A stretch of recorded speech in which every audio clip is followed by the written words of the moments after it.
Ampak jaz bi predvsem želel, če bi nam Računsko sodišče glede smotrnosti prodaje pač pojasnilo to vašo oceno, da sod ni uspel iztržiti oziroma enako kad najvišje kupnine za delnice družbe Mercator, če tudi je cilj poslovanja soda, kot je opredeljeno v poslovnem načrtu, doseganje najvišje možne kupnine. Mi smo seveda razumeli, da ste imeli probleme, ko ste se sodom in kadom pogovarjali, ker se je veliko dokumentov pač zapisovalo kot strogo zaupno. Ampak vendarle, z vidika revizorske stroke me zanima, ali je to korekten pristop, ne? In ali seveda bi bilo potrebno glede na pač ugotovitve in takšen način delovanja soda in kada, seveda kaj narediti, da se to ne bi ponavljalo. To sprašujem zaradi razlogov. Mi smo seveda že dali pobudo, da bi se pogledalo tudi prodajo Merkurja, oziroma verjetno prodajo še katere druge družbe, ki jih sod in kad izvajata v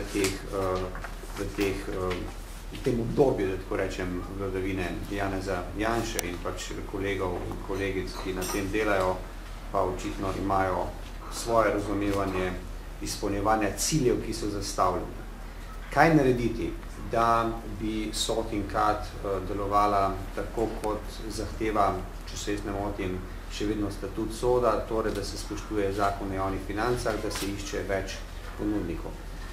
In jaz sem tudi razumel iz vaše takratne tiskovne konference, da ste podali neko oceno te eventualne škode na dan, pač ko ste zaključovali vašo revizijsko poročilo. Tako da, če bi lahko na to temo, ker mislim, da je tu srž tudi tega problema, kako v nadaljevanju preprečiti, da se kaj takega ne bi več dogajalo, kar potrebno interesu se.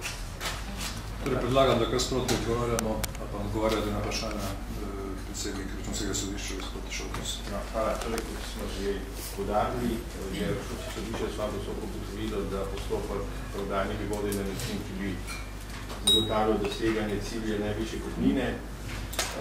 Predvsem iz naslova preverjanja drugih oziroma interesa drugih potencialnih ponudnikov ali pa investitorjev in tudi tega, da bila sama cenitev, ki je bila nekako izhodišče za oblikovanje cene, oblikovana na neustreznih podlagah, brez ustreznih izhodišč, tudi v odnosu potem pogajanj z samim kupcem.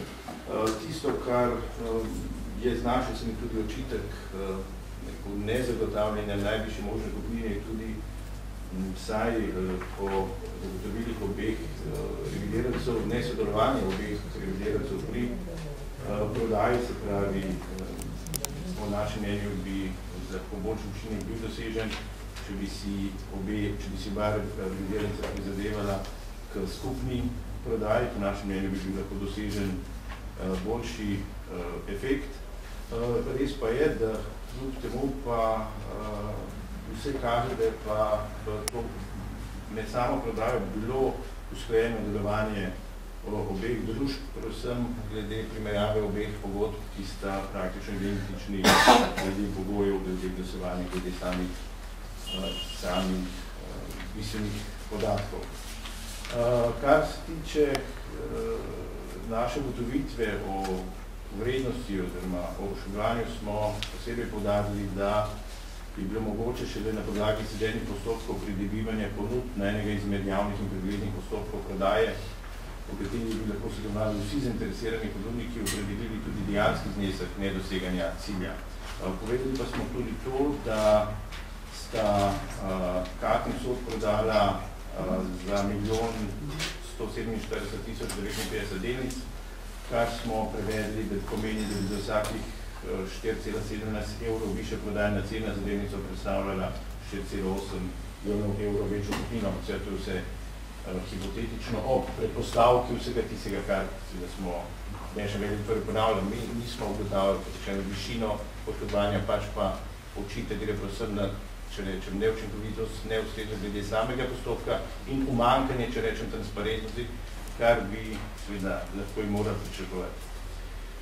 Računsko sodišče glede naših popravljalnih ukrepov posebej izpostavljamo, da kljub ustrezno izvedenim ukrepom opozarjamo, da vsi izvedeni ukrepi, ki so bili zapisani v samem poročilu po revizijskem, ne preprečujejo podobnih dejanj, kot je bilo v revidiranem primeru, ker sta upravi obeh revidirancev obšli precej že do sedaj postavljenih notranjih kontrol.